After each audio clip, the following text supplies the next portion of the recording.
Hello दोस्तों, नमस्कार, राधे राधे, जय श्री कृष्णा। स्वागत है आप सबका हमारे यूट्यूब चैनल पर। अगर आप हमारे चैनल पर नए हैं तो कृपया हमारे चैनल को सब्सक्राइब जरूर करें। आज है श्रीमद् भगवत गीता का 12वां अध्याय, भक्ति योग्य। अर्जुन ने पूछा कि हे मनमोहन, जो अनन्य प्रेमी भक्तजन निरंतर आपके भजन ध्यान में लगे रहकर सगुण रूप आप परमेश्वर को अति श्रेष्ठ भाव से पूजते हैं और जो अविनाशी सच्चिदानंद निराकार की उपासना करते हैं, उन दोनों प्रकार के भक्तों में श्रेष्ठ योग वेत्ता कौन है? इस पर भगवान श्री कृष्ण बोले कि हे कुंती नंदन, जो भक्तजन अतिशय श्रेष्ठ श्रद्धा से युक्त मुझ सगुण रूप परमेश्वर को भजते हैं, वे मेरे लिए योगियों में भी अति उत्तम योगी हैं। मेरे पारायण हुए भक्तजन अपने संपूर्ण कर्मों को मुझे अर्पण करते हुए मुझे सगुण रूप परमेश्वर को ही तैल धारावत अनन्य ध्यान योग से निरंतर भजते हैं। हे अर्जुन, मुझ में चित्त लगाने वाले प्रेमी भक्तों का मैं शीघ्र ही मृत्यु रूप संसार समुद्र से उद्धार करने वाला हूँ। इसलिए हे अर्जुन, तू भी अपने चित्त को मेरे प्रति स्थिर कर, इससे तू मुझको प्राप्त होगा। इसमें किसी भी प्रकार की शंका नहीं है। यदि अपने मन को मुझ में स्थिर करने में तू स्वयं को असमर्थ समझता है तो अभ्यास योग के माध्यम से मुझे प्राप्त करने की चेष्टा कर। यदि अभ्यास योग का भी साधन न कर सके तो यज्ञ, जप, दानादि शुभ कर्मों के द्वारा मुझको समर्पित हो जा। इस प्रकार तुझे मेरी प्राप्ति होगी। हे पार्थ, यदि तू कर्म पारायणता में भी अपने आप को असमर्थ समझे तो जितने भी शुभ कर्म करें उनके फल की कामना न करते हुए मुझे समर्पित कर दे, क्योंकि तत्व को न जानते हुए भी अभ्यास करने से श्रेष्ठ परोक्ष ज्ञान है। मेरे स्वरूप का ज्ञान करना परोक्ष ज्ञान से भी अधिक श्रेष्ठ है और ध्यान करने से भी अधिक श्रेष्ठ है निष्काम करना। हे अर्जुन, जिसमें द्वेष भाव नहीं है, जो स्वार्थ रहित, दयावान, मोह रहित, सुख दुख में भी सम क्षमा भाव से युक्त, योग में लीन, लाभ हानि से भय रहित, मन व इंद्रियों को वश में करने वाला तथा दृढ़ निश्चित मन एवं बुद्धि वाला होता है, ऐसा ही भक्त मुझे सबसे अधिक प्रिय है। हे धनंजय, जो प्राणी मन में किसी भी प्रकार की आकांक्षा नहीं रखता तथा जिसका अंतःकरण शुद्ध है, जो सृष्टि में अपनी उत्पत्ति का उद्देश्य पूर्ण कर चुका हो, जो किसी के साथ भेदभाव न रखता हो तथा प्रारब्धवश किए जाने वाले कर्मों में जिसकी आसक्ति न हो, हर्ष द्वेष शोक कामना रहित, शुभाशुभ कर्म फल का त्यागी, मित्र शत्रुमान अपमान में सबुद्धि रखने वाला, शीतोष्ण दुख सुख में भी एक समान रहने वाला, सांसारिक प्रपंचों से सदा दूर रहने वाला, नित्य वासुदेव के ध्यान में मग्न रहने वाला, मोह रहित प्राणी ही मुझे प्रिय है। तो दोस्तों, ये था श्रीमद् भगवत गीता का 12वां अध्याय। अब चलिए प्रारंभ करते हैं श्रीमद् भगवत गीता का 13वां अध्याय, क्षेत्र क्षेत्रज्ञ विभाग योग्य।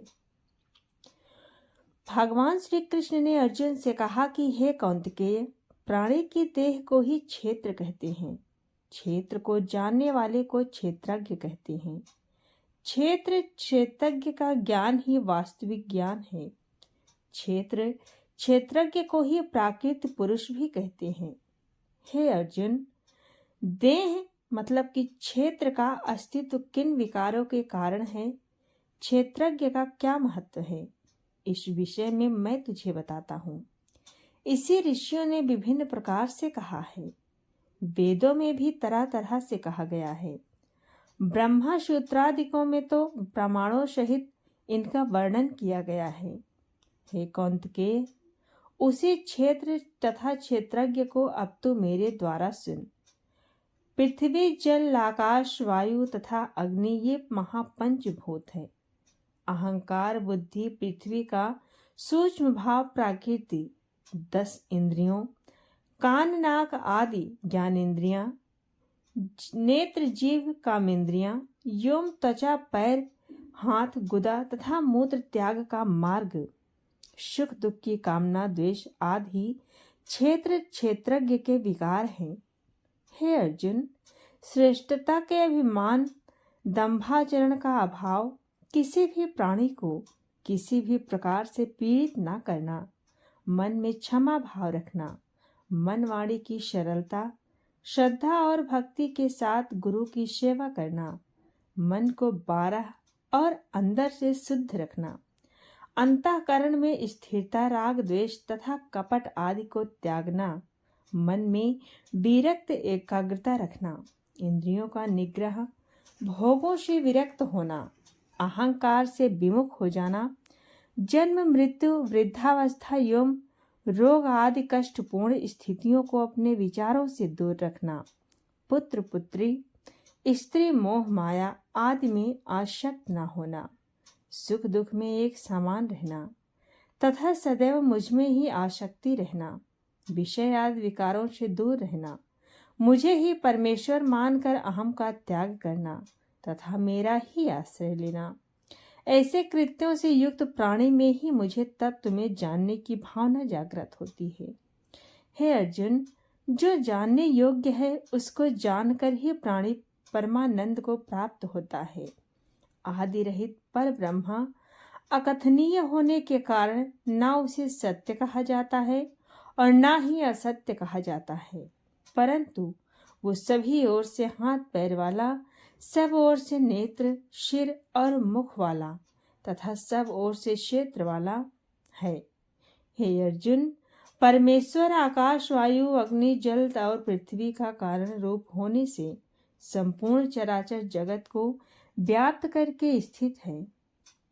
वो संपूर्ण इंद्रियों के विषय को जानने वाला है, परंतु वास्तव में वो सब इंद्रियों तथा आसक्त रहित गुणों में अतीत हुआ भी अपनी योग माया से सबको धारण पोषण करने वाला और गुणों को भोगने वाला है।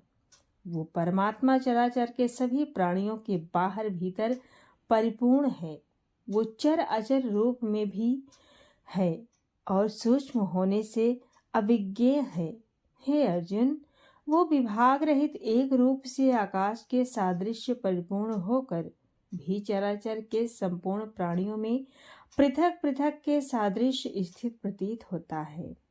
हे अर्जुन, परमेश्वर का स्वरूप एक ही है। यही वो सत्य है जो विष्णु रूप में सबका पालन करता है, शिव रूप में संहार करता है और ब्रह्मा रूप में सबकी रचना करता है।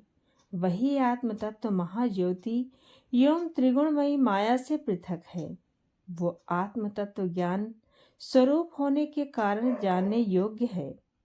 हे अर्जुन, प्रकृति और क्षेत्रज्ञ को ही तू अनादि जान तथा राग द्वेषादि विकारों एवं त्रिगुणात्मक संपूर्ण पदार्थों को भी प्रकृति के गर्भ से उत्पन्न हुआ जान, क्योंकि आकाश, वायु, अग्नि, जल और पृथ्वी तथा शब्द, स्पर्श, रूप, रस, गंध आदि का नाम कार्य है। बुद्धि, अहंकार, मन, श्रोत, त्वचा, रसना, नेत्र, घ्राण एवं योक, हस्तपाद, उपस्थ तथा गोदादि ये 13 नाम करण है। हे पार्थ, कार्य और कारण की उत्पत्ति का मूल भी प्रकृति ही है, परंतु परमात्मा की त्रिगुणमयी माया में स्थित प्राणी प्रकृति से उत्पन्न हुए सभी त्रिगुणात्मक पदार्थों को भोगता है। इन गुणों के साथ ही जीवात्मा के अच्छी अथवा बुरी योनि में जन्म लेने का कारण है। हे अर्जुन, आत्मा इस भौतिक शरीर में रहते हुए भी त्रिगुणों से निर्लेप रहता है। यह जीवात्मा के भले बुरे कर्मों का मात्र दृष्टा स्वरूप, निर्मल सत्य रूप तथा आनंद प्रदाता होने से परमात्मा कहलाता है। जो प्राणी मेरी महिमा को मात्र सुनकर ही संतुष्ट हो जाता है, वो भी भाव बंधन से निश्चय ही मुक्त हो जाता है। जो प्राणी इस नाशवान देह में भी मुझ अविनाशी तत्व को जान लेता है, हे अर्जुन, अनादि और गुणातीत होने से यह विनाशी परमात्मा देह में स्थित होते हुए भी वास्तव में ना तो कोई कर्म करता है और ना ही किसी कर्म में लिप्त होता है। जिस प्रकार आकाश सर्वत्र व्याप्त है, सारी पृथ्वी को ढके रहता है, लेकिन पृथ्वी से कभी मिलता नहीं, उसी प्रकार सर्वत्र देह में स्थित होकर भी आत्मा गुणातीत होने के कारण देह के गुणों से लिप्त नहीं होती। जिस प्रकार एक ही सूर्य इस संपूर्ण ब्रह्मांड को प्रकाशित करता है, उसी प्रकार एक ही आत्मा संपूर्ण क्षेत्र को प्रकाशमान करती है। जो प्राणी आत्मा के स्वरूप का बोध प्राप्त करके त्रिगुणमयी माया में लिप्त नहीं होता, वो सदैव सुखी रहता है। इस प्रकार क्षेत्र को जड़ विकारी, क्षणिक और नाशवान तथा क्षेत्रज्ञ को नित्य चेतन, अविकारी एवं अविनाशी जानना ही उनके भेद का ज्ञान है। विकार सहित प्राकृत से छूटने के उपाय जो प्राणी ज्ञान नेत्रों द्वारा तत्व से जानते हैं, ऐसे भक्त एवं महापुरुष पर ब्रह्म को प्राप्त होते हैं। तो दोस्तों, ये था श्रीमद् भगवत गीता का 13वां अध्याय। अब चलिए प्रारंभ करते हैं श्रीमद् भगवत गीता का 14वां अध्याय, गुणतत्र विभाग योग। भगवान श्री कृष्ण बोले कि हे अर्जुन, अब मैं तुझे वो अत्युत्तम ज्ञान बताता हूँ जिसे जानकर अनेक मुनिगण परम सिद्धि को प्राप्त हुए हैं। हे अर्जुन, उस ज्ञान को आश्रय करके मेरे स्वरूप को प्राप्त हुए प्राणी सृष्टि के आदि में पुनः उत्पन्न नहीं होते, प्रलय के समय में भी उन्हें कष्ट नहीं होता। इसलिए हे पार्थ, माया रूप योनि में भी मैं चेतन तत्व को सृष्टि के प्रभाव में बीज रूप में वपन करने प्राणियों की उत्पत्ति करता हूँ। जब कल्प का अंत होता है, तब मैं ही सृष्टि को उद्रस्त कर लेता हूँ। इस प्रकार त्रिगुणमयी माया तो गर्भ को धारण करने वाली माता है और बीज को स्थापित करने वाला पिता हूँ। हे पार्थ, प्राकृत के तीनों गुण प्राणी को आबद्ध करके सृष्टिगत कर्मों की ओर प्रेरित करते हैं। सत्वगुण प्राणी को सुख की ओर, रजोगुण कर्म की ओर तथा तमोगुण आलस्य एवं निद्रा की ओर प्रेरित करता है। हे अर्जुन, ये तीनों गुण कम और अधिक होते रहते हैं, जिनकी अनुभूति भी प्राणियों को होती रहती है। रजोगुण तथा तमोगुण जब न्यूनतम स्थिति में होते हैं, तब शतोगुण बढ़ता है। रजोगुण तथा शतोगुण की कमी होने से तमोगुण में वृद्धि होती है। जब तमोगुण और शतोगुण न्यूनतम स्थिति में होते हैं, तब इस अवस्था में रजोगुण की वृद्धि होती है। जब इस शरीर, हृदय एवं इंद्रियों में चेतन तत्व सक्रिय होता है, उस अवस्था में शतोगुण में अधिक वृद्धि होती है। लोभी प्राणी की आत्मा सृष्टिगत कर्मों में लिप्त होती है। उनके मन तथा शरीर के रोम रोम में स्वार्थ की भावना काफी प्रबल होती है। फलतः मन में चंचलता के भाव उत्पन्न होके प्राणी को विषय भोगों की ओर आकृष्ट करते हैं। परंतु जब तमोगुण की अधिकता होती है, तब चित्त में मलिनता आ जाती है। ऐसे प्राणी के दिलो दिमाग पर अज्ञान का पर्दा पड़ जाता है और वो ज्ञान के पथ से भटक जाता है। ऐसा प्राणी अपने कर्तव्यों के प्रति उदासीन हो जाता है। हे कौंतेय, जब प्राणी अपनी देह का त्याग करता है, उस समय उसमें जिस गुण की अधिकता होती है, वो उसी योनि को प्राप्त होता है। यदि मृत्यु के समय उसमें सत्व गुणों की अधिकता होती है, तब वो दिव्य स्वर्गादि लोगों को प्राप्त होता है। यदि प्राणी मृत्यु शैया पर पड़ा है और उसमें रजोगुण अधिक है, तो वह कर्मों की आसक्ति वाले प्राणियों की योनि में पैदा होता है। यदि मृत्यु के समय तमोगुण अधिक बढ़े हो, तो वह प्राणी मरने के पश्चात कीट, पशु आदि नीच योनि में जन्म लेता है। हे अर्जुन, जो प्राणी मनुष्य की देह पाने पर मन में परोपकार की भावना रखता है, सभी जीवों को समान दृष्टि से देखता है। मन सहित सभी इंद्रियों को अपने अपने विषयों में लिप्त रखता है और त्रिगुणों से दूर मेरे सत्य स्वरूप का चिंतन करता है। वह 5 ज्ञानेंद्रियों, 5 कर्मेंद्रियों, 5 महाभूतों, 5 विषय इंद्रियों, मन, बुद्धि एवं अहंकार के इस भौतिक या स्थूल देह के उत्पत्ति कारक सत्व रज तम गुणों का विच्छेद कर मेरे ही समान दिव्य देह प्राप्त करके मेरे परम पद में वास करता है। भगवान श्री कृष्ण के इन रहस्यमय वचनों को सुनकर अर्जुन ने पूछा कि हे नारायण, हे माधव, इन तीनों गुणों वाला पुरुष किन किन लक्षणों से युक्त होता है? उसके आचरण किस प्रकार होते हैं? इन त्रिगुणों से मुक्ति पाने का उपाय क्या है?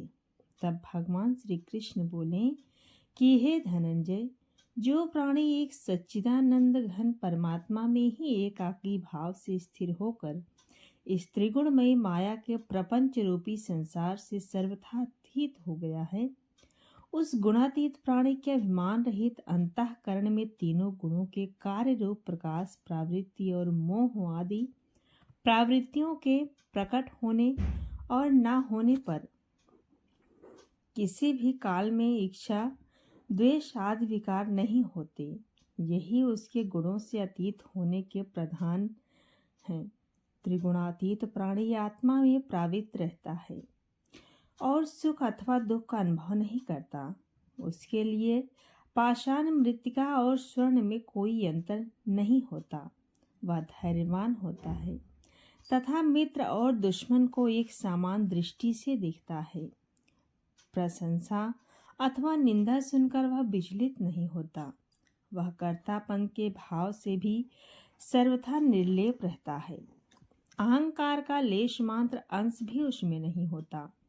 इस प्रकार के आचरण वाले प्राणी केवल एक मुझको ही परम सत्वावान मानकर मेरा स्मरण करता हुआ तीनों लोकों का लंघन करके ब्रह्म भाव को पा लेता है।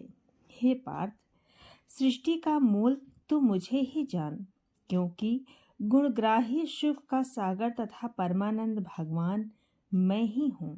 तो दोस्तों, ये था श्रीमद् भगवत गीता का 14वां अध्याय। अब आगे का अध्याय हम जल्द ही लेकर आए हैं। अगर आपने पिछला अध्याय नहीं सुना है तो हमने डिस्क्रिप्शन बॉक्स में दे रखा है, आप जाके सुन सकते हैं। तो बोलिए राधे राधे, जय श्री कृष्णा।